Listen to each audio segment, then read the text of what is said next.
You can see my nipples for it. Welcome everybody to Discussing the Brand episode 2. No flashy intro for you today. Obviously myself, Cypher Sigma Screen Time and Toys is here, and obviously we have AJ accompanying me as always.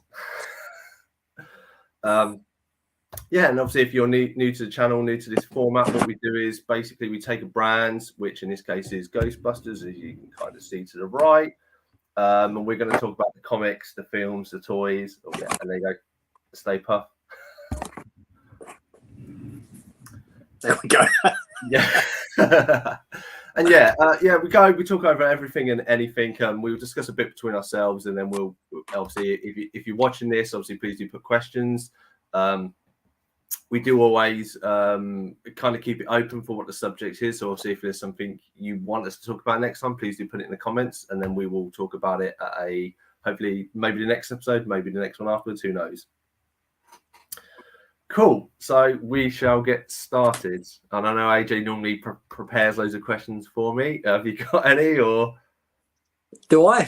No. So You did that. No, that's fine. I'd probably the question I thought you were going to come to me, so I'll come to you. Okay, what are your views on probably what is regarded as the worst Ghostbusters movie? Oh. Answer the call. Answer the call. Well, I've actually got a 4K version of that. Oh, no. It was very cheap, let's just say that. It didn't cost me anything. It didn't cost me very little. It was pounds. Funnily enough, Answer the Call was my very first ever Defending the Dud episode that I'd done. I'm only at episode 6, which came out yesterday. I do them maybe once a month. So yeah, that formed my very first episode, and I had no defence for it since its existence. I cannot stand the film. I cannot. I hate it. I hate that film. I don't know why I've got it, but there we go. Okay. No. I can't just say I hate it. Okay, I have to say more than that. Obviously, I do. That's unacceptable. It's not acceptable. I thought it was an ill-conceived idea, completely unnecessary to give us a remake to start with. By all means, maybe introduce a new team of Ghostbusters, with the reins being handed over by the old Ghostbusters, with a more female-centric cast. I'd have no issue with that. I might have issue with the execution of it, but not the idea behind it. I think the film looks like a Scooby-Doo movie. Yeah. In its effects, in the sort of brightly coloured, it's very, it's like everything's illuminated. Do you know what I'm saying? Neon coloured, the ghosts and everything, like what Scooby-Doo does, the Scooby-Doo films. Yeah, and I'm not a fan of Melissa McCarthy anyway. I can't stand her in film. I don't find her funny at all. So he was off to a losing start there with her. I'm having a look at the Kristen Wiig. I don't mind. I think she's quite a decent actress. And I don't like the black woman in it. That's not a racial thing. That's just I don't like her at all. Leslie, something or other. Leslie. Yeah, I don't know. I've seen her in some stuff. Yeah. And I don't mind Kate McKinnon. Okay. But there's scenes in it where they just have to keep dancing. They're always dancing in this. Chris Hemsworth is, his scenes aren't even funny. He comes across as, obviously his character is idiotic and stupid, but it's absurdly so. Do you know what I mean? It's not funny. It's not funny. I just think it was completely unnecessary remake of a movie. That's it. There's loads. I mean, my Defending the Dud did go into more detail, I'm sure, because it was freshly watched and then freshly forgotten. Hideous film. What's your opinion on it? So obviously I went to the cinema to watch this, and I've watched it twice since. So I've taken the time. Now, I came out the cinema and I thought it was an all right film. Yeah. I quite liked Chris Hemsworth. I thought he was funny. But now this is the thing of having watched it several years later and several times. I mean, I watched this last week, and Chris Hemsworth, I didn't find him funny at all. I was like, it must have been a novelty thing. Yeah. I liked some of the better technologies, the ghost punch and stuff like that. It didn't make sense of how the proton stuff is supposed to catch ghosts, but this was dissipating them. Yeah. But I mean, I like the trap where she pulled it out the back. There were little bits like that. I was like, okay, I can see you've got a few ideas here. And I think it's an okay movie, but not an okay Ghostbusters movie, if that makes sense. And my logically, I see where you were coming from the remake, but it's kind of like someone has gone. Oh, there we go. I'm sorry, I'm really rubbish with my camera today. We got this film, but we want to make the complete opposite of it. And they've kind of taken the final product and gone, right, well, we've got 4 guys who are comedian, or 3 guys who are comedian and Winston. Yeah. So we'll do all leads female who are comedians. We'll do the assistant who's a woman, who's a little bit, doesn't have too much to do with it. We'll have a male assistant, doesn't do much to it. We have kind of a female that gets turned into the evil bad guy. We've got a male, kind of, he's a bit of a genius, ain't it? Kind of a Rowan who then gets turned into the bad guy. And I think when it first came out, Peter Feig, I think, directed it. When it was like, oh, it's got to be all female. I was like, why are you doing everything opposite? Like you said, they could have had a few female, male, a robot. Like they could have had loads of stuff like they could have thrown in there. And I think that pissed off the fans, pardon my French, early in the morning. That annoyed all the fans straight off the bat. Mm-hmm. But like you said, and kind of like on the forums, they class this as a comedy, but I don't like. There are a few comedic moments in it, yeah, and stuff, but I wouldn't say it's massively funny altogether. It's because it's got the other elements. This, like you, apart from the Chris Hemsworth, which I don't find funny now, there were 2 moments that I laughed on the third time, and that was unfortunately where she's dancing with the flamethrowers and sets the tissue alight. I found that funny. Okay. And then when they're in the rock, they're in the back room at the Rock Plaza, and she does the kind of, that's Kate McKinnon. That was the only thing that laughed. The rest of them, I was like, I don't find any of this funny at all. So it kind of defeated the purpose of bringing comedians on when they're not bringing laughter to it, because it all seems stupid. Yeah. And even when you read behind it, like they were improvising lines, but I was like, it just didn't feel like the chemistry was there and stuff. And if you want, and I mean, maybe someone looked at the final product of this and was like, okay, I'm going to do the opposite. But if you understand that how this was created and who the Ghostbusters was supposed to be to what we got is a completely and utterly different thing. Mm-hmm. So I was going to say something. I've lost my train of thought. I've lost my train of thought about it. There's something I was going to say, and I can't remember what it was, and it was good. But there you go. It'll come back to me. Oh no, that was it. You're saying, obviously they've mirrored, they've completely mirrored and reversed, flip side of every coin, even to the point that Leslie Wasserface, the black girl, Patty, is the outsider of the group, and Winston Zeddemore was the outsider of the group. Yeah, complete. It's not even like, oh, well, let's make a white chick the outsider of the group and she comes in. No, they're all together. The black person is the outsider of the group, and brought in. Do you know what I mean? I don't know.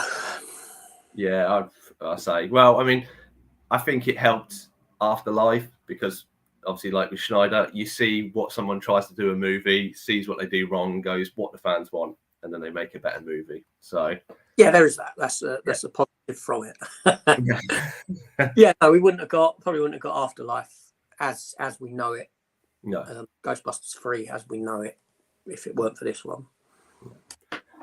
Cool. We've got a few comments, so we'll quickly go from them. Matt, we've got a few watchers. He's saying obviously great 3D of Defending the Dud episode. So yeah, if you're not a fan of AJ's, go check that one out. Oh, I should do defending. I don't want to copy AJ. I don't want to step on his toes. Not with my Trademarked. Nothing's trademarked on there. Yeah. And then felt The forced. free- Yeah. It did felt forced, totally. The 3D. I mean, I've not seen it in 3D. I know you've got the scenes where the stuff comes outside of the black bars. Oh yeah. Bars, like the proton pack lasers and things come out. I suppose in 3D that I'm guessing that works. I find it when I watch it, or when I watched it, not that I'd ever watch it again. I found that to be distracting. Okay. On the standard watch, yeah. But there we go. No. Okay. At least you got the worst out of the way first. Well, yeah, no. Well, I thought that's what you were going to come with, so I was like, oh well, let's just No, it's dead to me. That film, long forgotten. You've just revived it in my mind. Yeah. Well, I mean, they've done a comic crossover, and they've actually featured them in the comics. So, but I'm glad when I rewatched it, there's actually no mention to the original, so we can class it as not canon. So, did you say they've done a comic crossover? Yeah, so they've done a massive. I think a few years ago they did a massive crossover. So the picture that I had up for this is all the different animated teams, which have been a lot more in the comics. Yeah. So because it's like multiverse. So they've all crossed over in that. But yeah, as far as I'm concerned, it's Is this under IDW? I believe so. I don't. Ghostbusters comics. I don't read. No. I think aside from the Ghostbusters and Transformers comics that they done miniseries, like they done Transformers and Star Trek and things like that, and Back to the Future. I read those, and you can actually get a Transforming X-01. Yeah. I've seen that. It's not one I have. No, I have the Back to the Future car Transforms. Yeah, but not the Ecto-1. You can even get a Top Gun jet.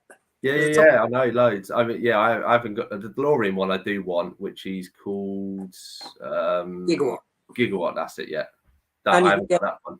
And there's Jurassic Park ones as well. The T-Rex and the. Yeah. Anyway, that's kind of on a tangent there. Complete tangent. All right, Matt spamming us with comments, and we'll try and fly through these quick. Elevated movie, obviously 3D. Yeah. Did you watch the real Ghostbusters?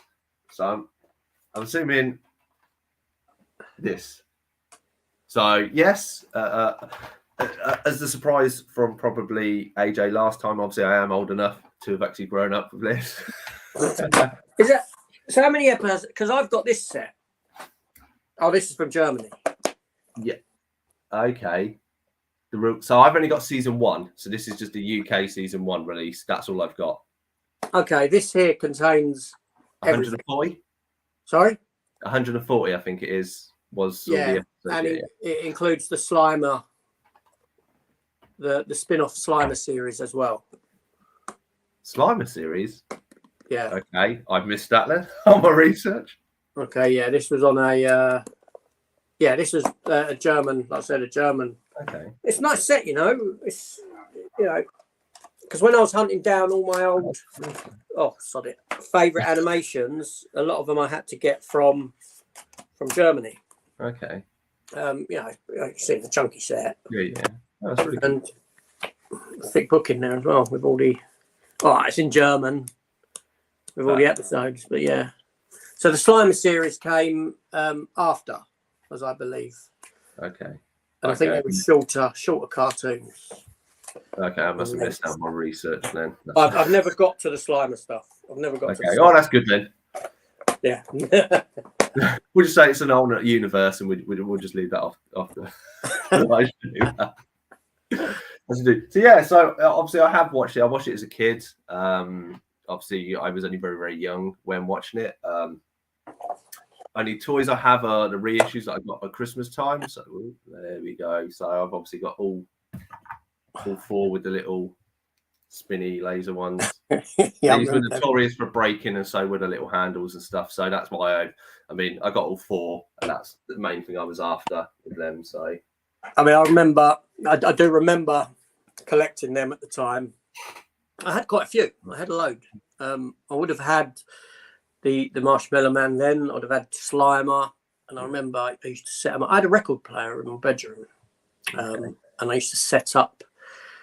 I used to set all the toys up like I do now when I have stuff set up. I used to enjoy doing that then, and I'd use real slime, pot slime to decorate as well, which would obviously dry out eventually. It's nice to see them figures again. It's been a while. I mean, I've got I have the Playmobiles, figures from Ghostbusters 2. These are Is that Ray? That's the alternate suit, ain't it? That they brought into, and then I can't tell who. Let's go through them. So that's because they don't look nothing like their film counterparts. So that's Winston. That's obvious. Yeah, we can at least tell him. Yeah, I can do that. This looks nothing like Egon, but it's Egon. Okay, class. Yeah. All right, 'cause it's got hair and then I think I can't see. That's Ray because he carried one of the thingy packs, didn't he? Yeah. The slime packs, and then that's Venkman. Yeah. Okay.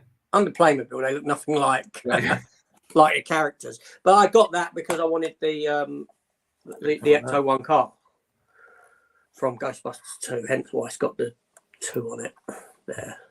But that's cool. You know what I mean? Yeah.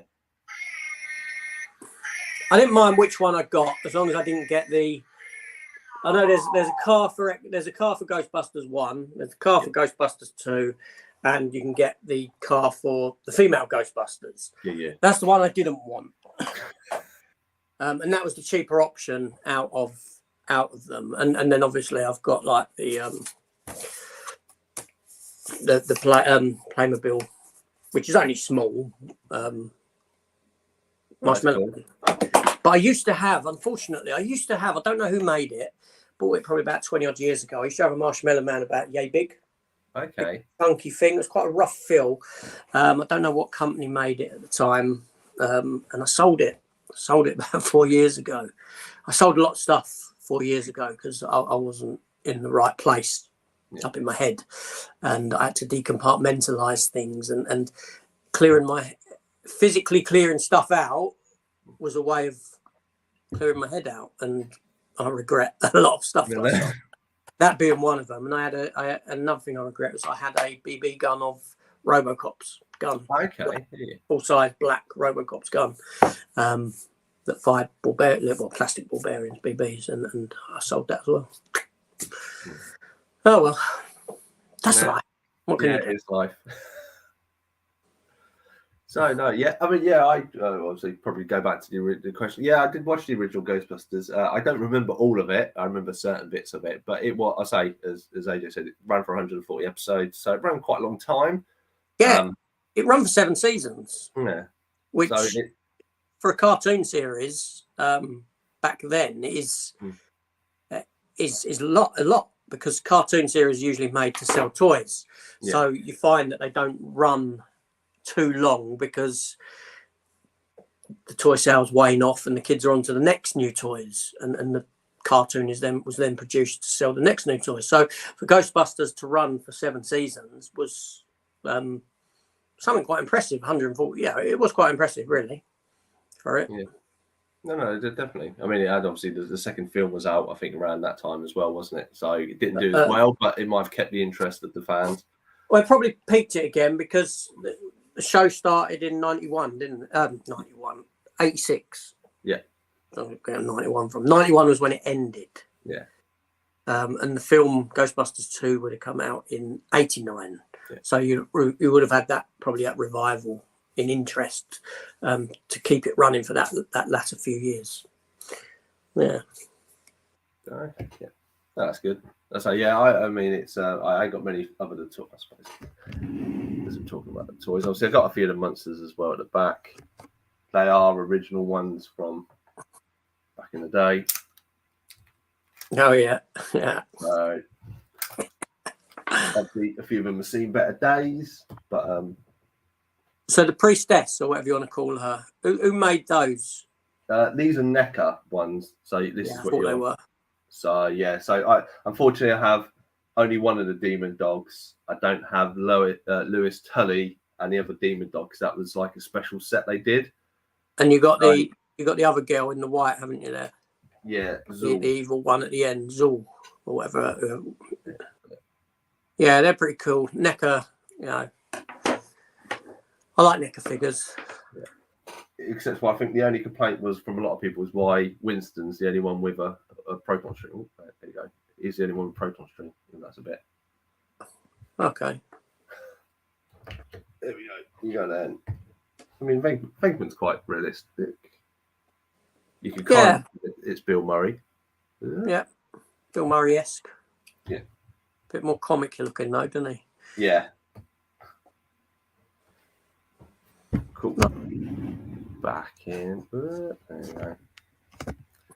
Yeah, I think so same. Look, they've done so much, obviously, series of obviously the Slimer series that we missed, but obviously they did Extreme Ghostbusters and that. But the movies are more the things we remember, which is a bit. Yeah, I mean, I do remember the cartoons. I had a lot of fun with them.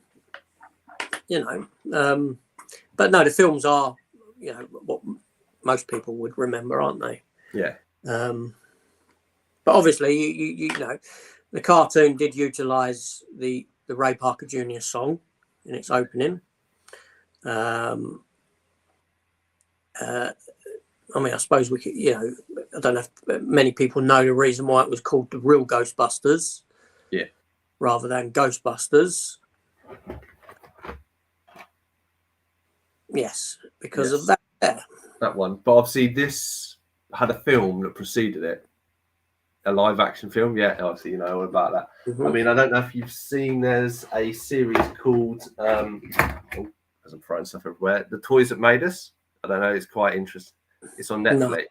No, I've not seen that. Quite interesting to learn. So, all the way throughout making of the Ghostbusters movie, they were fighting with the license rights. The person who, I think he worked at Paramount.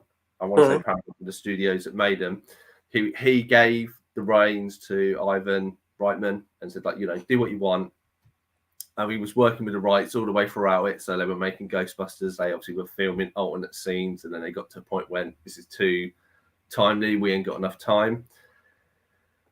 During that time, Paramount got bought by Coca-Cola. Was it Paramount or was it? I think. Well, I don't Columbia. know. Actually, I should probably just check. It's Sony who own Ghostbusters now, isn't it? Weren't they Columbia? Yeah. Columbia produced it. Well, it might have been. I don't know. Actually, yeah, Columbia Pictures. You are right. My mistake. So okay, so the guy who was running Columbia Pictures then he was trying to get the deal in and stuff like this. Coca-Cola bought them out. He lost his job, but he then went to the studio that owns the Real Ghostbusters license, and then was like, well, my friends are making this movie, so give them the license. Really? Yeah. So that's how they kind of got the Ghostbusters name in the movies at the end, rather than call it. I can't remember what they were going to call it. They're going to call it something Busters or something like that. But yeah, that's one of the few things. It's like Steve Belushi. Was it Steve Belushi? There was going to be one Jim of the original Belushi. Jim Belushi. Jim Belushi. The one, the Blues Brothers one. Yeah, the Blues Brothers. So he was meant to be the original Ghostbuster with Dan Aykroyd and Eddie Murphy. And obviously they were meant to be the three. And near the end of it, there was supposed to be a homage to him. So they wanted him to look like Slimer. So if you've seen him in Animal House, where he likes to eat stuff, they went to the bloke creating Slimer, can you make him look like him? And the bloke went, I didn't really have the time, so I just told him I did it. And they were like, it looks really much like him. And I was like, how did you get away with that back in the day? But fantastic. Yeah, because Filmation were the company that done that. Or Filmation done the Real Ghostbusters. Yeah. And hence that's why Real had to be put in front of the title Ghostbusters to differentiate it from the other Ghostbusters. Yeah, which wasn't as good. The animation was all right and stuff in that, but I've never tried it. I've never visited that. No, yeah, it's all right. It's got its gimmicks and stuff. It reminds me very much of like a kind of a fantasy He-Man. It's in the same sort of So what animation. was? Tell me the concept of the other one, the basis of it. What It's literally like the main book. So basically, you've got two friends, yeah. and their pet gorilla, kind of, or their friend gorilla, and they basically have a ghost busting company. That's their job. So they go around catch ghosts. Yeah, and kind of they've got a car that's inhabited by ghosts who can change from a car to a plane. So you kind of get the wacky races-y type feel. Okay. And then they've got kind of a zany bad guy, kind of the Skeletor type one. All right. And that's literally about it. He's like, and you've got like the main handsome looking guy, like the Fred from the Scooby Doo as well. Yeah. And then the bumbling psychic who basically there's one episode like he's that clueless and causes issues that they basically let him get captured just because he causes havoc for the bad guys to give him back. You know that. So he's an overweight individual. I see. Yes, kind of. I say he reminds me a little bit of Ray Stantz, and then obviously the gorilla. He's kind of the technician. He's the clever one. I can't remember his name for the life of him. Tracy. That was it. Tracy the gorilla. But it's a very like kind of a slapsticky, not too serious. I say what kind of the era of wacky races and maybe early He-Man animated stuff that all kind of mixed in. It was all right, but it's nothing. I'll stick with the real one. Yeah. So with you there. So how far have you seen into the real Ghostbusters yourself? I've seen it all at some point because I watched it all as a kid and I've rewatched stuff. But because I only have the first volume, I think I only have like 20 or 30 episodes. I want to say. Yeah. So you obviously as an adult, or even as a kid, you noticed it because the changes in voice.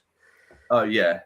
The voice artists were notoriously changed throughout the cartoon series. Yeah.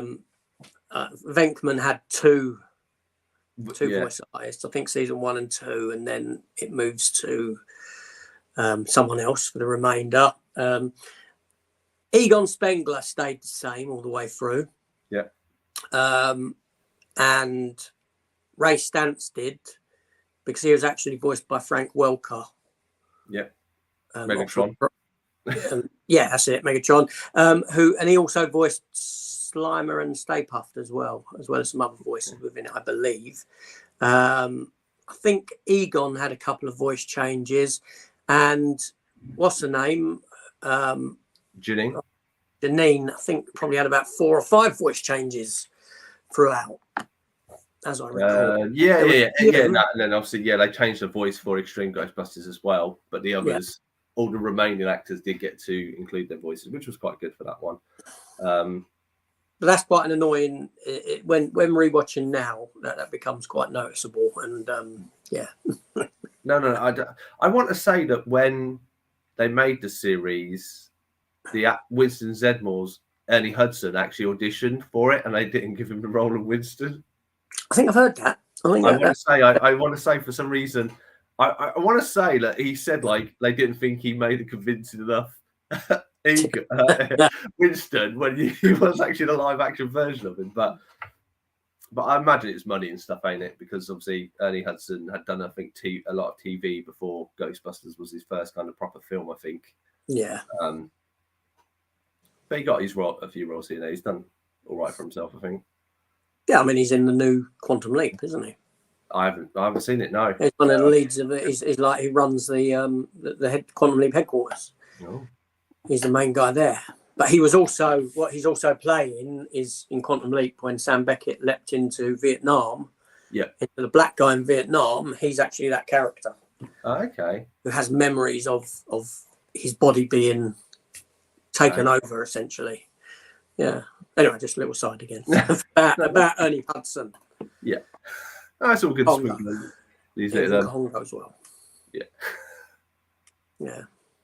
So I suppose and then obviously voice actors, and then obviously we went to after Real Ghostbusters Extreme, which is something that I've never seen. No, so it's quite interesting. It's they tried to update it for the 90s, which is why obviously they all look different. And this is probably what they should have done in the 2016 movie with the girls. But yeah, it's basically the Ghostbusters did their job, captured all the ghosts. Yeah. Years gone by, Egon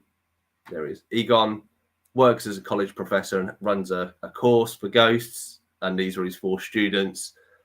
And then there's like, unfortunately, some workmen break open a underground chasm, which really starts releasing ghosts, and thus then we have the new Extreme Ghostbusters. And the reason why they're called Extreme is because the old proton packs and stuff don't work on the new monsters because they're new powerful, so everything gets upgraded. So that's why all the guns look different, the traps look different, and even the style. So are they still the same characters though that all come back to fight? So they're slightly different. So you have Garrett, who is the person of color in this, but he is the tech, the mechanic. So he fixes the car, the equipment, everything. Then you have Eduardo. He's kind of the Peter Venkman character, but he's just a lazy kid who quite likes Kylie, who's the goth, but she's really into the supernatural. So she's kind of the Egon figure, so to speak. Yeah. And then we have Garrett down here, who's the kind of jock that's in a wheelchair, who's kind of gun-ho.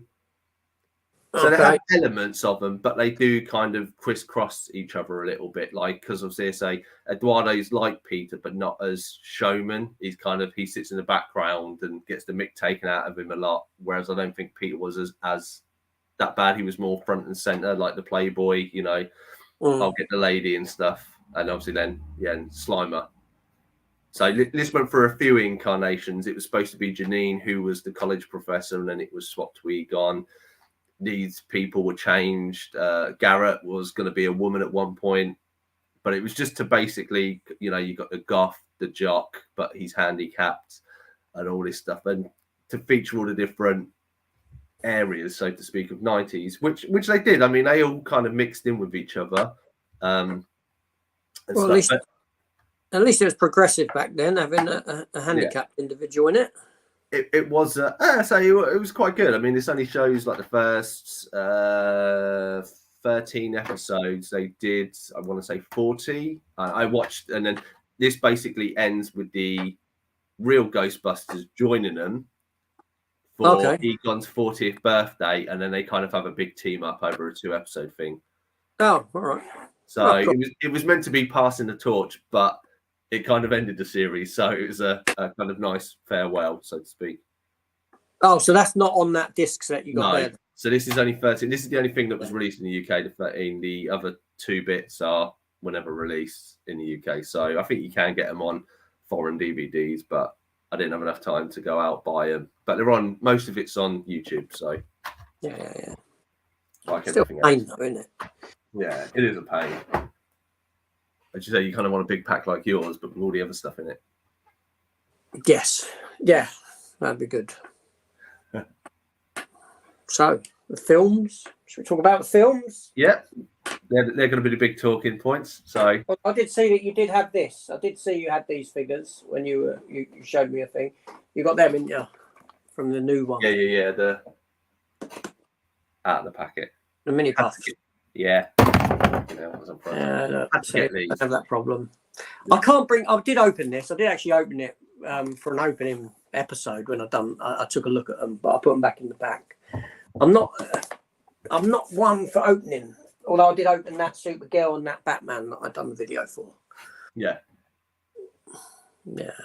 So yeah, I recall it's a good little gimmicky thing. I think obviously when before Afterlife come out and everybody was like, is it going to be good? Is it going to be bad? And you got to see Ecto-1 in the sheds and these things. It was a bit like, oh, is this a homage? What's going to happen? Are they all going to merge together? But I mean, these as toys for NECA sold like nothing. I remember I pre-ordered one and just people were like, I'll pay 40 quid, I'll pay 50 quid for them as soon as the film comes out. So, well, it's almost like a 1-to-1 scale figure, isn't it? Yeah. So it's more of an appealing purchase for people. Yeah. I mean, yeah, I say, yeah. I mean, Afterlife, I did really like it as a whole. I was a bit, obviously, it's a shame Harold Ramis couldn't be there, but you kind of knew where they were going with it. So there wasn't too many I think there was some toys that come out that did spoil how he appears in the film. Now, obviously, I know it's been 2 years, but I'll still try and keep spoilers to a minimum. And stuff like this. But I mean, I say the only thing I came out the film and went, the bad guys weren't in it long. The whole demon dogs when they get turned and then the Zool thing.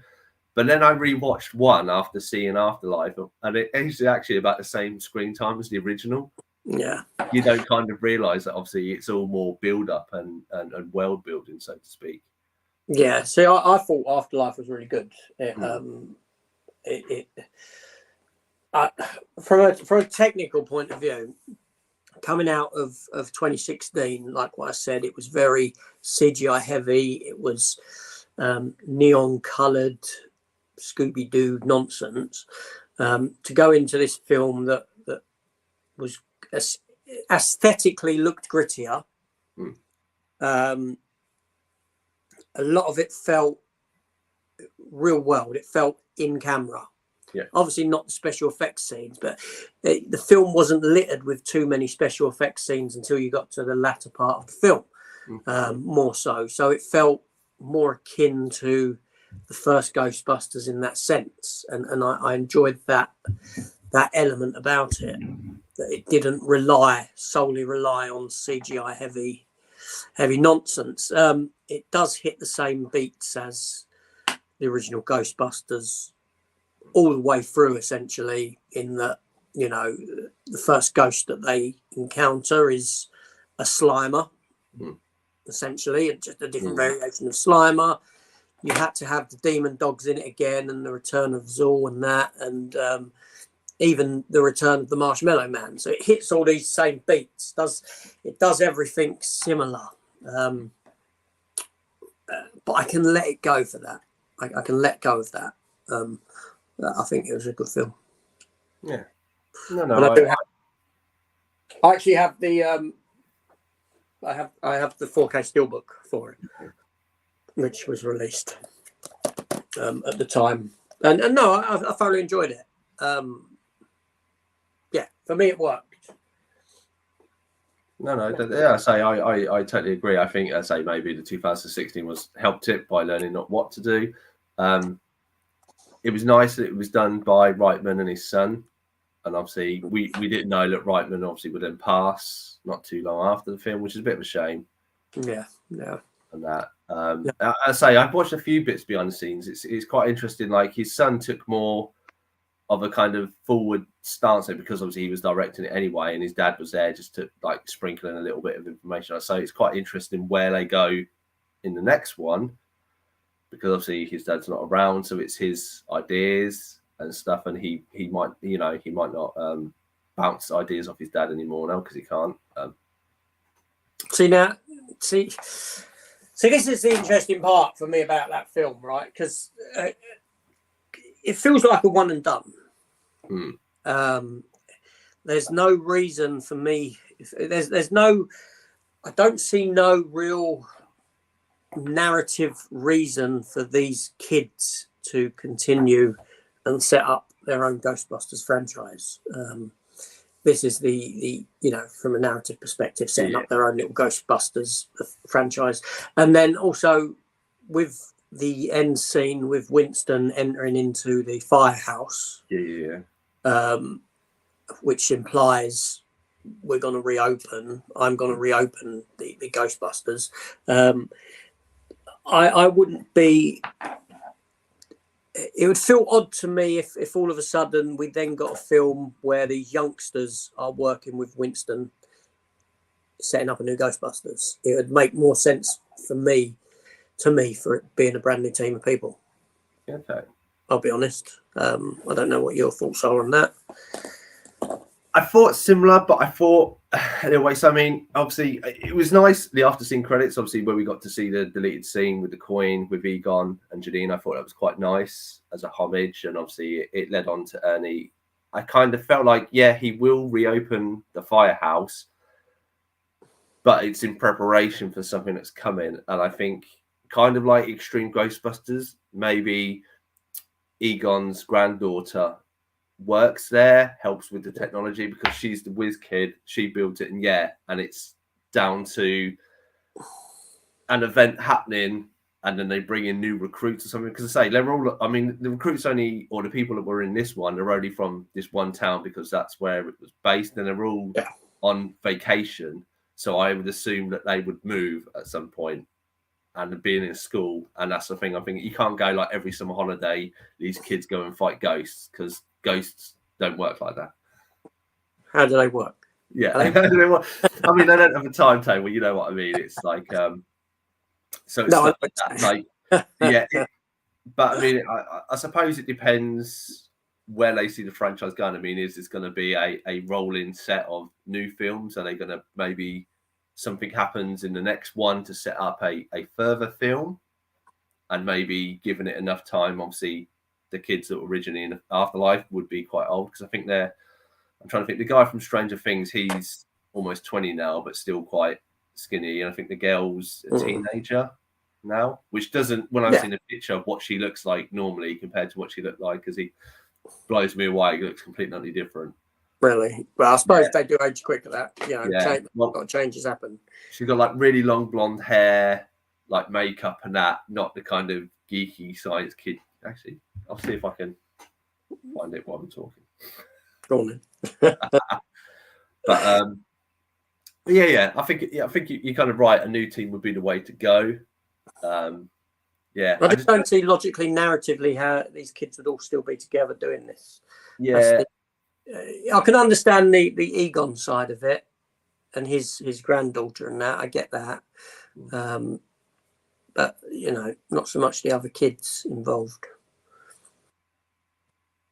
But you never know. I mean, you know, that's just me thinking now. They're the writers. They're the ones who come up with the ideas, and it may work. It may not work. Who knows? From my perspective, anyway. Yeah.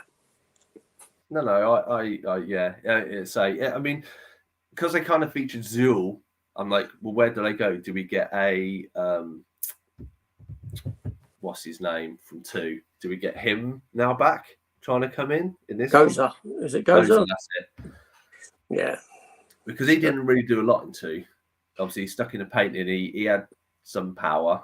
Because I mean, I really liked in 2 to obviously.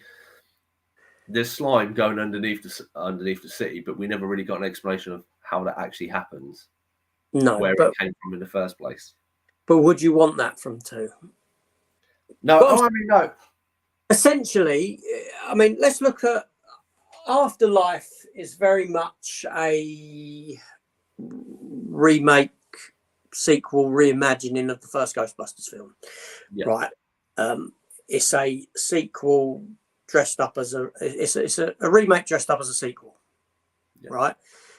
Much like Star Wars: The Force Awakens is, and Jurassic World is to Jurassic Park. It's that sort of a thing. It's giving you the same story beats with a new cast, with OG characters thrown into the mix to appease the older audience. Now, if they were to do a second Afterlife film, you wouldn't want them bringing back the guy in the painting, would you? No. What I'm saying is, how would you feel if the second Star Wars film, Last Jedi, ended up being set on Hoth again with a Hoth battle? And it almost did at the end. There was the Salt World, which was very white, like Hoth.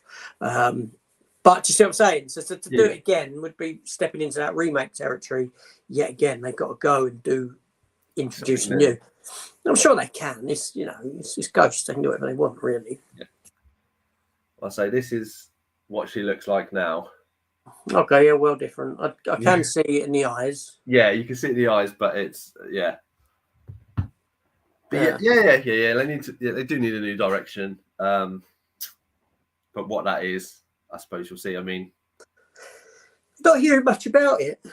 No, as I say, it's I don't know where they want to go for the franchise. I mean, is this going to kickstart a new trilogy, and that's where they're going, and that's why you could build something bigger and better. Because I mean, we saw the original Ghostbusters in Afterlife, but is that then done now? Apart from Ernie, obviously Hudson his character Egon Winston doing at the firehouse. Although there's something that always bugs me about that, because I'm sure earlier in the film they say the firehouse has been turned into something else.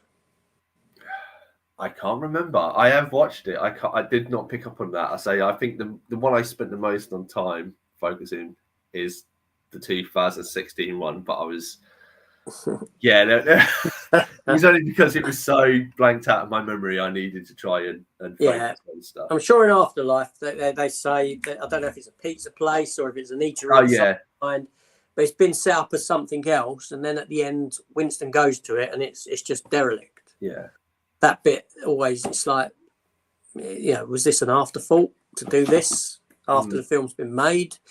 After this has been written, that is something else. Do you know what I'm saying? Yeah. There's just a contradiction in that scene that bugs me. No, well, not films. Not every film can be perfect and stuff, is it? They can't, can they? No. But yeah, I say it's a nice send. I mean, hopefully they don't feature more of Egon, because I mean he kind of passed on at the end of Afterlife. No, I think that was just a nice homage to him. Yeah. Yeah, and I think it was done very respectfully. Quite sad, I'll say.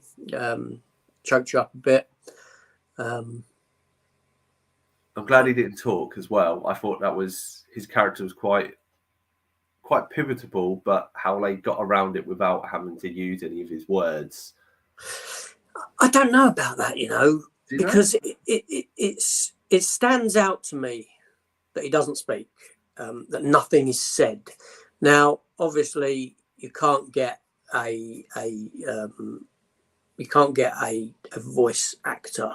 I think that would have been the wrong thing to do. But they could have had him say something. They could have, with the technology you've got today, there's so much of him on the screen talking anyway that they could have cobbled something short together, or a line from, a relevant line from an existing Ghostbusters film just to thing it. I think it's just very, very. It's like it's just like you're so aware that he doesn't speak. That's the issue, more than anything else. Do you know what I mean? But no, but it was respectfully done. The family obviously signed off on it and said, "Yeah, go with that." And it was emotional. It was very well done. Yeah. But after that, no, I wouldn't want to see. I think it'd be out of order to bring him back again. No, not necessary. Yeah, I think the others can kind of sit back and that. I mean, the only person that we didn't see really is obviously Lewis Tully, obviously Rick Moranis, who's now back in acting. I kind of feel he might show up. Yeah, I suppose. Because you had it, and obviously everyone else kind of featured up. Or isn't the guy who works in the mayor's office in one? I thought he was quite funny. It'd be like they call a dick. Yeah, thingy he was in Die Hard, wasn't he? Yeah, I think it'd be quite funny if they brought him back in some sort of role. As the mayor. Yeah, the new mayor. Yeah. So, what are your thoughts on 2 then? See, 2, I don't know, it gets a bit of because I mean, like, there was a bit of back and forth, wasn't there? Really. So obviously you had like your Playmobil ones, like they changed the suits a bit, and they did a few little bits, and then kind of changed their minds. Yeah. I think the story changed a little bit, not drastic as 1 was. I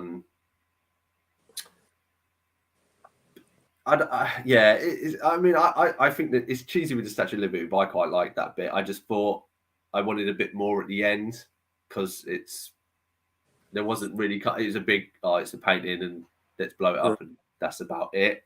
And then even leading up to it, it was they didn't do it. I think it was the last 20-30 minutes is just them spray paint. What do we do? Magically, we're in whatever the island is where the Statue of Liberty is. Sprayer, walk through the streets and do the tech smash, and then job done. Well, I kind of would have liked a bit more complexity to that last section of it.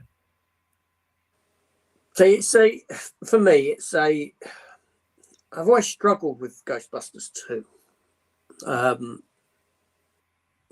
Even from when it first came out. I mean, I remember when this film, I mean, obviously it came out in 1989, which was an extremely busy year for films. You know, there was so many big releases that year. Last Crusade, Batman, Star Trek 5, License to Kill, Lethal Weapon 2. You know, the list goes on with what films came out that year. And I remember first seeing the posters for Ghostbusters 2 in the lower echelons of London's Forbidden Planet when it was on New Oxford Street, and going in there and seeing, you know, and yeah, it looked great. But it always seemed to lack something, the film. I think on my last watch, I didn't mind it as much as what I used to. I think I'd accepted it more. I think it's got pacing issues. And like you, I like the Statue of Liberty bit. I think it looks great. You know, it's got some really good looking scenes in it. The bit in the courtroom. Yeah, with the brothers. Yeah, that was really good. The rivers of slime, even though they didn't explain them, it just looked cool. Yeah. You had the sewers just flowing with rivers of slime. It was, do you know what I mean? And I do think the cast in it are on point as much as they were in the first one with their humour and their interaction. But the film, there's an ingredient just missing in the film, and I struggle to pinpoint it. No, I can see that. I mean, I was 6 when it came out, so I was. I think I even want to say I think that was the first Ghostbusters film I saw. So maybe there's a bit of novelty there for me that kind of outweighs logic. Nostalgia. Yeah, the whole nostalgia thing. Yeah, I get that. I don't know. It's I remember having the soundtrack as well, like the music. See, tape. Yeah, we show it on tape. Bloody hell. But you know, it's I don't know. I can understand why they struggled to do a third one after that. Oh yeah, I'll be honest.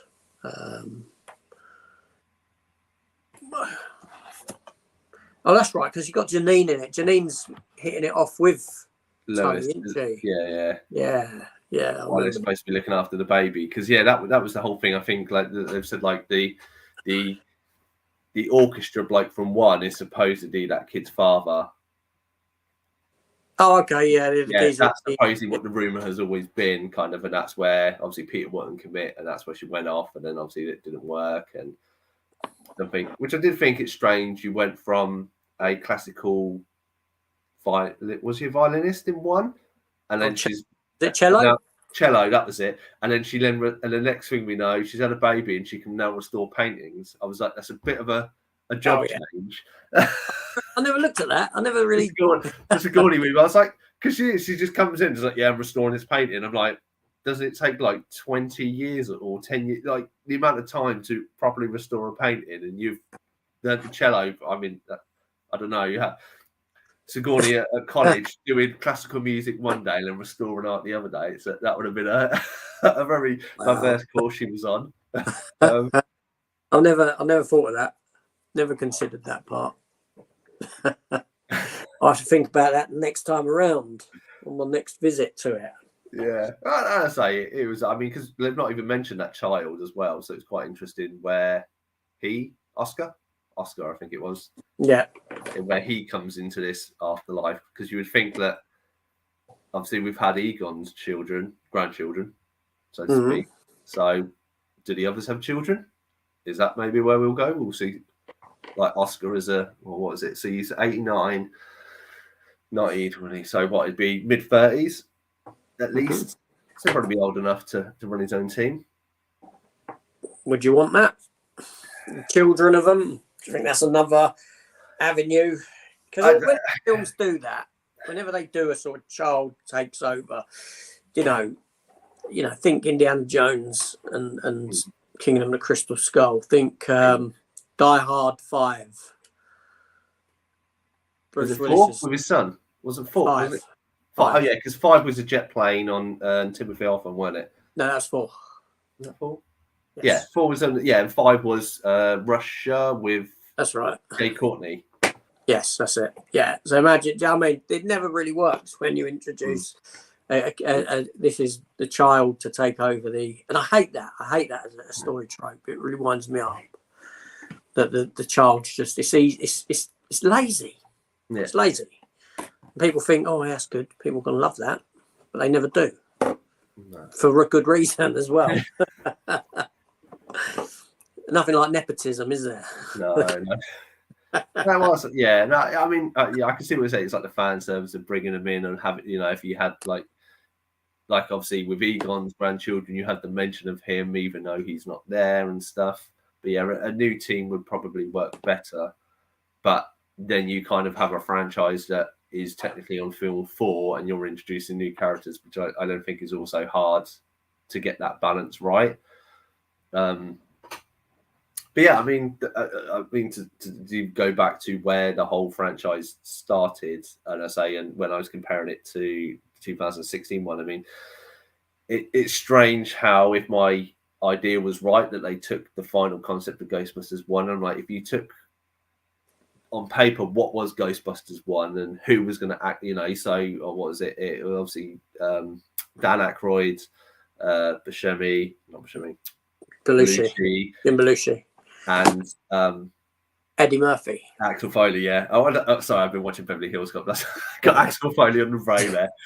Yeah, that was going to be the 3. I was like, that would have been a completely different movie, and like they wanted to have it in partly space and stuff. Yeah. Because that what reminded me. I knew my train of thought. So Ghostbusters 2, I think originally was supposed to be set in like Scotland. So the plan was that they would find an underground chasm and they would travel from New York to like Scotland in 3 days. Okay, yeah. And I heard, so maybe that's when a River of Slime was come. Maybe that's what they would follow. Sorry, one completely tangent there. Okay, all right, yeah. Wait, so the River of Slime came from Scotland? Or it was some sort of link. I think that's where the concept was, and then they decided that it was too costly to get everybody to fly or be on a different stage and replicate all this. Whereas if they kept it in New York, it's familiar. Which kind of goes back, as you say, with pacing that. Obviously, the story, I think, went through a lot of changes, but then the first one did as well. Like which is why I think it's strange that if someone, Peter Feige, getting Kevin Feige and Peter Feige mixed up. But Peter Feige, where if he did take the initial concept and wanted to do the opposite, I was like, but Ghostbusters 1 is kind of a fluke. It's, you look at what Dan Aykroyd had written and his inspirations, and this is what they did. And then obviously, luckily, Harold Ramis come in, and then obviously Peter Venkman, what's his name now? Bill Murray. Obviously, he was a bit of a would he, won't he turn up, and then obviously Winston and stuff, and then even Sigourney, because it's in the what movies made this on Netflix. They say they got Sigourney to come in for it. They didn't think she would even be up for it because obviously it was around the time of doing Aliens. Mm-hmm. And in her audition, she got on a table and pretended to be a dog and said, "I think it'd be really good if I was like a dog." And that's where the whole evolution of Gatekeeper, Keymaster, and becoming dogs came from. So like Sigourney added that. So it's one of these things that's really weird when people see a movie and think it's like one person's idea and they've written a script and that's it. When actually this was a script that took so many changes and people's input, molded it into a final product that was loved. But I was like, recreating that, it was just haphazard from what I can see from the making of it. And what's the rating of Ghostbusters? I mean, Ghostbusters Run 1's now rated at 12. I wonder, it must have been a 15 back then. Because it's quite, when you talk about, the concept of the Gatekeeper and the Keymaster, it's, obviously it's no secret that there's a lot of sort of sexual innuendo. Obviously, I've only got Ghostbusters on DVD, not Ghostbusters on Blu-ray. With the it holds a 12 rating on 4K for some reason. That's because it probably has that scene in it with Ray Stantz and the fellatio, so to speak. Whereas on the DVD, the ghost, whereas I'm doing his pants. Yeah, that's what I said. It's the Blu-ray Ghostbusters Blu-ray. Yeah, yeah. but the whole concept of Keymaster and you know, it's very sexually charged. You know, because essentially they've got to get it on. It's the coming together of these two individuals, and he has to slot his key into her keyhole, so to speak. Well, it is, isn't it? Yeah. It is. Yeah, no. It's it's a literal metaphor, so to speak. Yes, it is. It is. It's quite a heavy-handed metaphor as well in the context of the film. You know, because she's acting very slutty, isn't she? Essentially, which I'm sure probably a lot of people like. You know, a dominant woman acting like that. Yeah. It's good stuff, but no, it's a quality film. Movie Monsters joined in the chat. Yeah, I just seen it. I was just going to add that. Matt left a little while ago. He was doing all the comments and welcome, Movie Hi, Monsters. James. Thanks for watching. Yeah, hopefully he'll give you a subscription. He'll subscribe to you. Yeah. He did ask for he asked me to send over your links because I was saying in the chat earlier that I'm in this one now.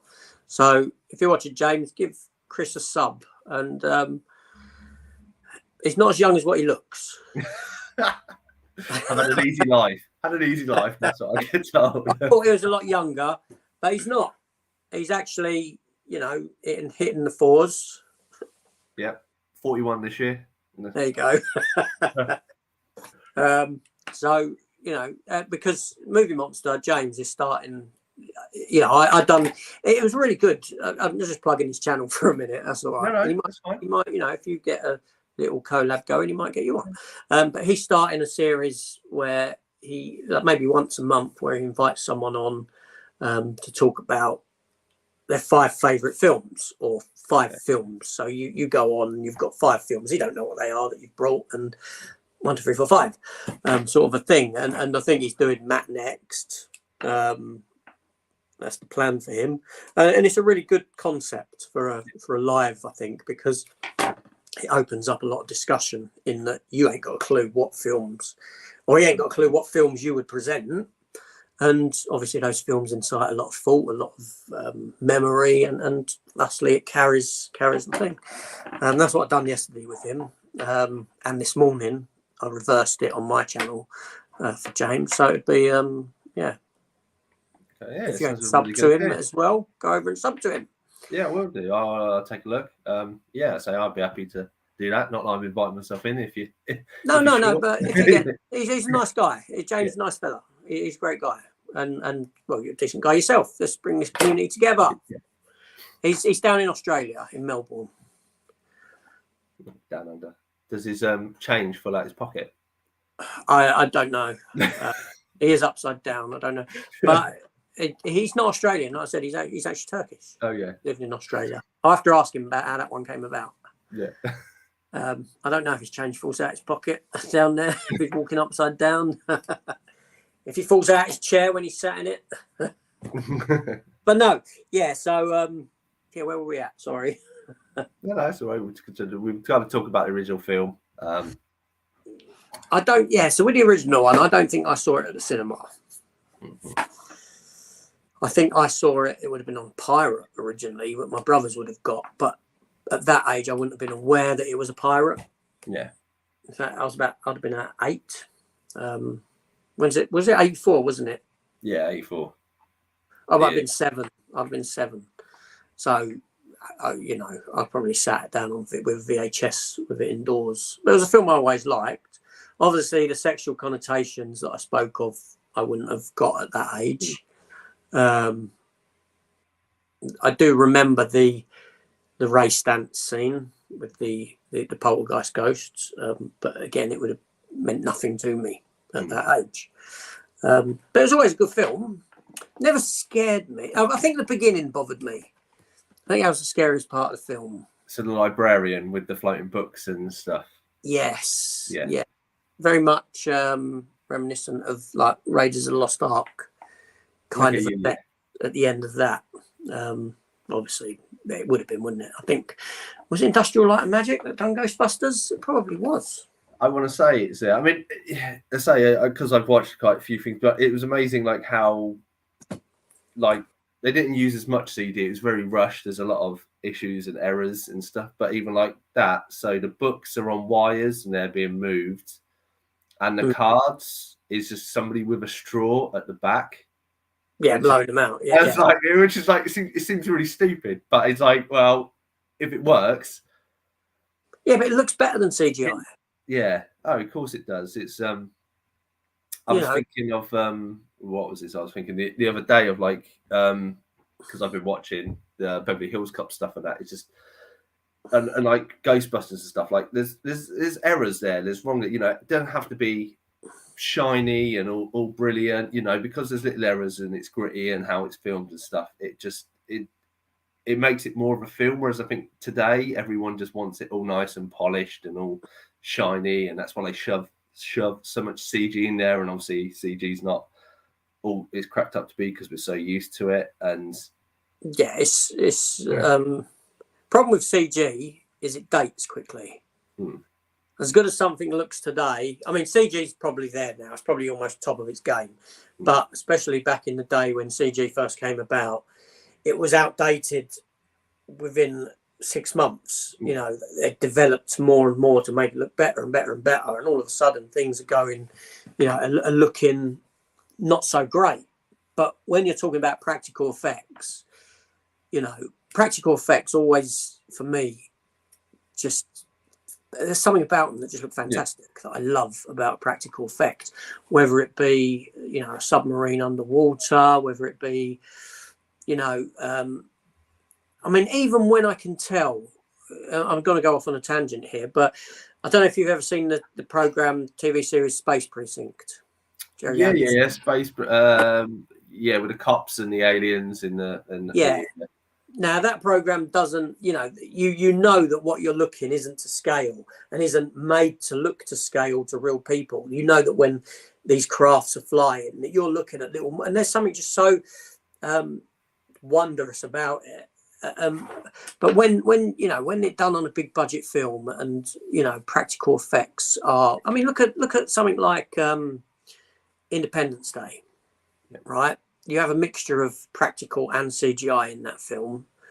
The city itself, when all the flames are coming through the city, it's like a tilted thing with a flame that's been thrown up it, and no doubt they used a bit of CGI to embellish the flames and that sort of a thing, and maybe have the trucks and the cars in there. But when you have the combination of the two, it looks fantastic. Even on its own, practical effects look fantastic, whereas CGI can just age very quickly, very poorly. And then obviously sometimes you get films where you have several different CGI houses doing the effects within the film. Lost in Space being one of them. There's elements. Yeah, the film that they'd done in the late 90s in 98. Yeah.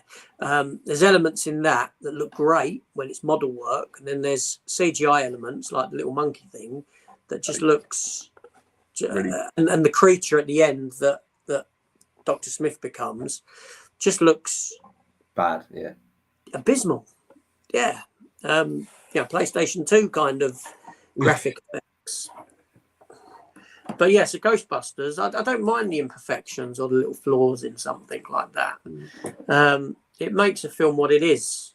When people, I mean, I have it with Jaws all the time. People say, "Oh, the shark," people say the shark looks fake. Shark, and the film was made in the late 1970s. Yeah, for what it done then, it looked fantastic. And for me to take that shark, I think I said this in the comic shop, didn't I? To take that shark and now turn it into a CGI shark, you've removed a character from the film, because the shark was a character, and the way he looked is synonymous with Jaws. But to replace him with what looks like a real CGI great white shark might look great, but you've then taken away something, an element of the movie. I don't know. Like I say, I'm like you. I do like practical effects. I think they work far better. And it's a dying industry, isn't it? It's a dying art, and there's a lot more, I don't know, a lot more love goes into it, and craft and craftsmanship than someone sat on a computer drawing. Not that I don't like CGI. I mean, CGI, looks great at times. It really does. But obviously, the best CGI is when you can't tell that it's CGI. When you watch a scene and you're unaware that, well, actually, that's computer animated. Yeah. Is it? Do you know what I mean? Yeah, I think Michael Bay's good with that. Yeah. Giving, there's elements in his films that just look, in some of the Transformer films, that look fantastic. Yeah. Anyway, I've taken it away from Ghostbusters. Go on. No, that's right. I don't think we've got too much more to. I don't know. Well, I suppose should we start on what would you like to see for the future for Ghostbusters? Is there anything you want to see? Do I was thinking, it's funny because you've brought a memory back to, not memory, but a thought that I had maybe half hour ago. And I was going to say to you, do you feel the Ghostbusters franchise, let's take away the franchise part. Would you think Ghostbusters would have been better as a one and done film than have multiple sequels that are inferior? I would say initially yes. I think that's what we have the problem with now. Like, as soon as a film is popular and it earns X amount of money, you automatically greenlight a sequel. And I think there is a point in it. It's you've got two ends. They're running out of ideas, and then they're all like, "Well, if we make sequels, remake, you've got this idea that there's a fan base there, and they will go see it." And as we've seen, it's not always the case. Avatar, yes, it worked financially really, really well. I really like the movie and stuff. Like Star Wars, it did all right financially here and there and stuff. And then obviously the toys and that helped it. But I think we get too close to everything merging into one. Like, where is the kind of independent thought on these things? Come up with an idea. If it's really good, great. Put that to one side. Think of something else. And then maybe at a very, very later date, and I'll probably use M. Night Shyamalan's. So he has films, they're hit, they miss. He did Unbreakable, really good film. He left it alone. He did Split. Split was an amazing film. I know we completely know everything. How James McAvoy didn't get up for an Oscar, I don't know, for that role. And then he kind of very quickly tied it in with Glass, but then he's put it to bed again. Yeah. Job done. And he probably will never touch that again. I kind of think that's the way to do it. Like, do a film, just have the passion that you want to drive and do it good and tell that story. Then when it's done, move on to something new. That's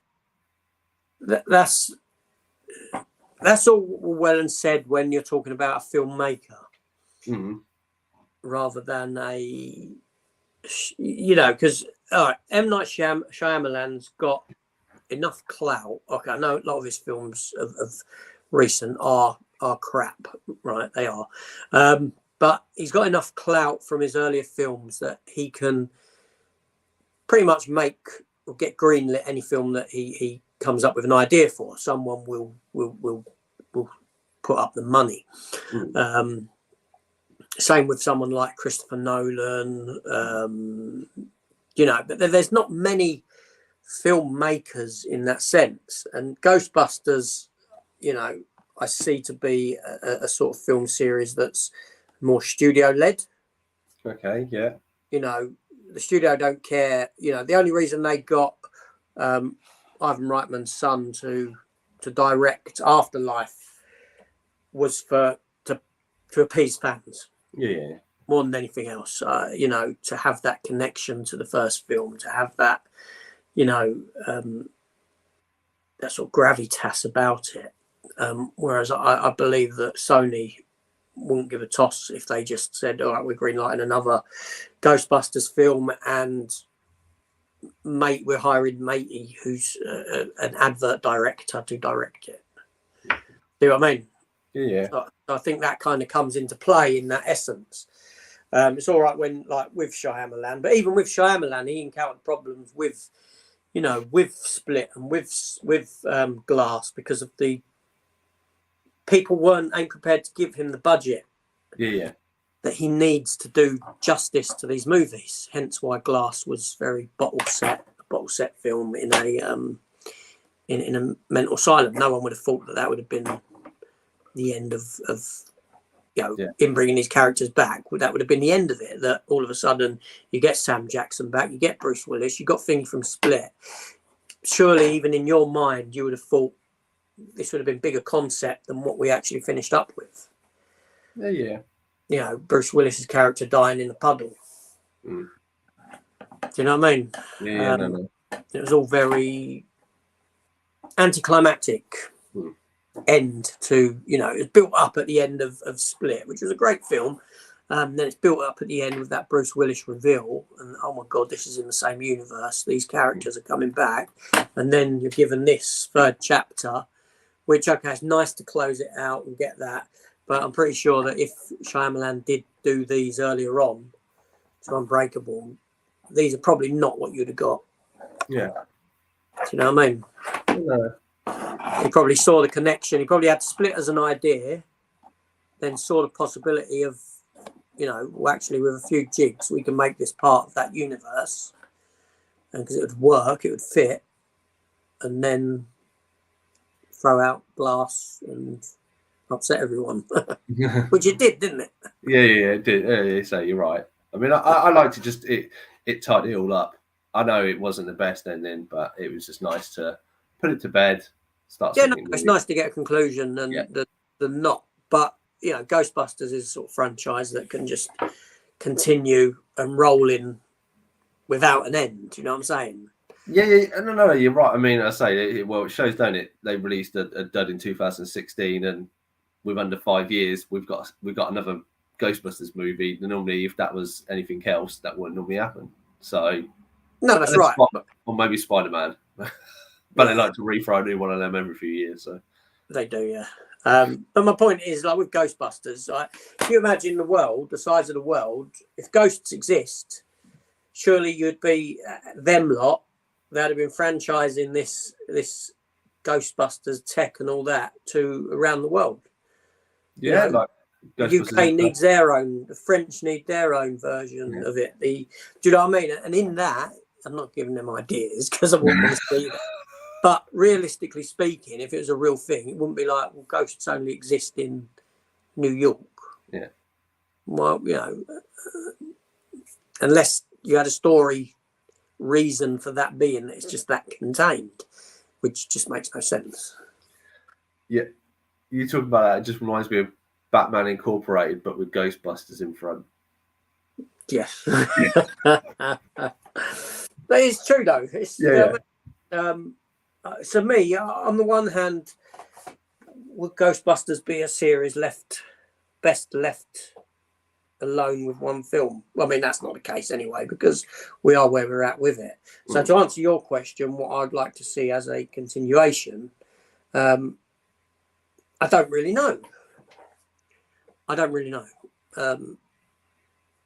It's a difficult one because on the one hand, I posed to you earlier about the sequel possibility with, you know, Ernie Hudson going down to the, you know, the fireplace, opening it up, and the stupidness of having these teenagers that had got together just because they were at this place at this time, then working there as the new Ghostbusters.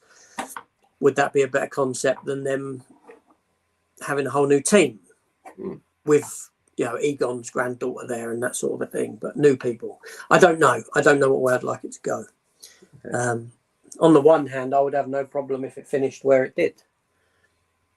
With Afterlife there and then. I think it brought it nice full circle, yeah, in that you've gone back and revisited that story. They've sort of ended that now. You know, with Gozer, as it goes, all, and all that, and then you've got the send off of the original cast. So I'd be quite happy for them not to do anymore, rather than have a decline in franchise. And Sony are not the best. No. You know, and really, to be honest, Sony, this is like you got the Men in Black franchise, which is Sony. I know it's based on a comic book from Marvel Malibu, but essentially it's Ghostbusters-esque. It's the same concept. R.I.P.D. again, I know based on a comic book for Dark Horse, but in film, very much the same concept. Do you know what I'm saying? Yeah. So Sony, they've got the ability to knock out some dross when you take a look at R.I.P.D. and Men in Black International. Could you imagine Ghostbusters International from them? Yeah, no, not. Probably in their head. It's the sort of thing that's been in Sony's head to do. I mean, you do strike a good point. I mean, not necessarily maybe have characters visiting another country and then doing it. I think probably, let's start it off and maybe kick off. So, because I mean, you make a point like ghosts are everywhere, and I know something I never really thought about. I mean, I was going to say the only other aspect of the Ghostbusters world that hasn't been explored, but I then corrected myself in my head when I thought about it, is actually the side of the ghosts. But they did a game. You probably never played it, so they did a game, and in it that you do go to the other dimension at times. So is this the 2016 Ghostbusters game? Yeah, no, this is based on the original. So they did a computer game where the Ghostbusters bring in a new cadet. That is you. You have obviously all. Oh, that's I know. Yeah. What year was that made? Oh, that's 2016. Early 2010s, I want to say. Might be earlier. Yeah. I do know. I had a green cover. The kids had it. Yeah. I never played.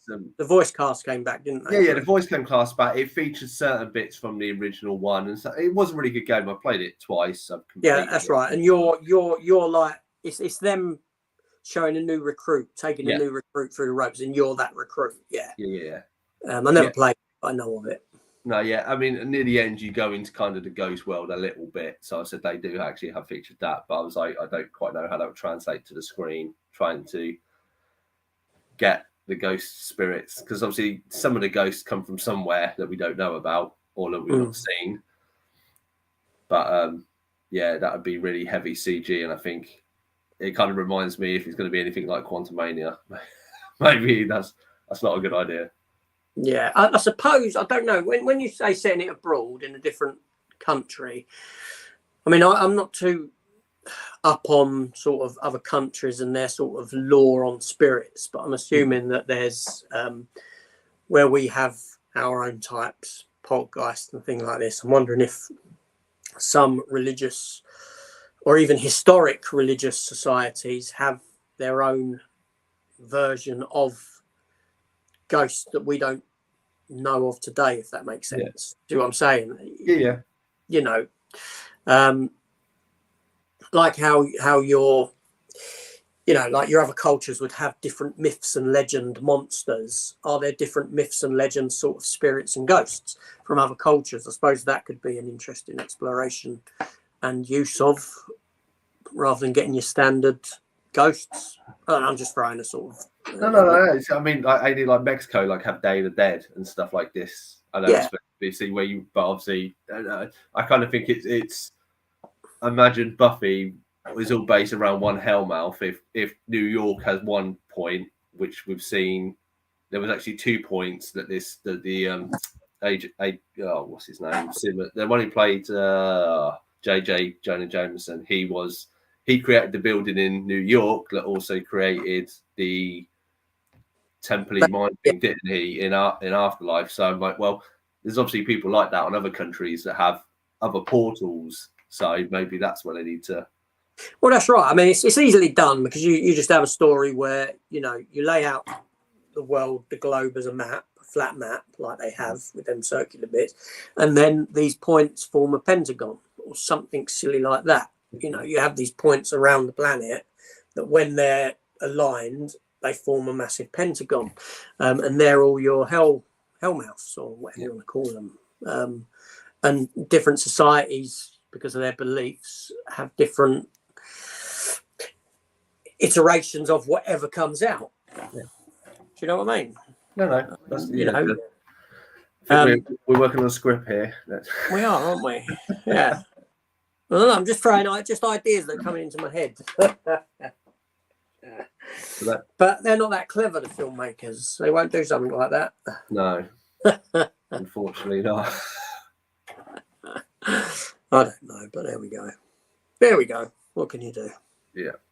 Cool. Well, so there's no more comments and stuff. I think we're winding down the conversation. So I think I'll end the stream here. Thanks everybody for watching. Thanks obviously if you're coming to this late. Nobody's put any ideas for the next episode, so I think that leaves us free reign to choose what we want. Yeah, obviously I'll share this on my channel once it's done. What are your ideas for the next one? I don't know. I feel like I want to go in a different direction, but I'm not quite sure. I was hoping that obviously people's suggestions would help. Because I mean, when you say a different direction, what do you mean? In what sense? Well, kind of like obviously Mask. Our first one was predominantly on toys. There wasn't really anything outside of that. This one is kind of little bit like they've got a few movies, they've got a few TV series, they've got a few toys, and maybe it's I want something a little. I don't know. Maybe it's just solely movies or something. Like maybe something that's even bigger. Maybe like I don't know, like Transformers or something. You know, that just is. I think Transformers is inevitable, isn't it? At some point, that's a big one. Yeah, well, you got. Yeah, I mean, I'm up for that. Well, I'm up for anything anyway, as long as I know.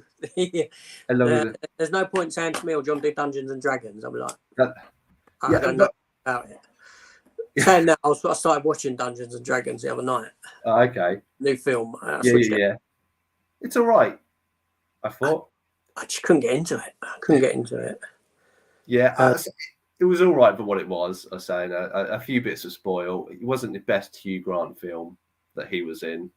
Oh, Hugh Grant was awful. Yeah, he was. I felt sorry for him. I felt sorry for the guy because you know I said to you like when we was up in Thingy a few days ago. I watched Operation Fortune.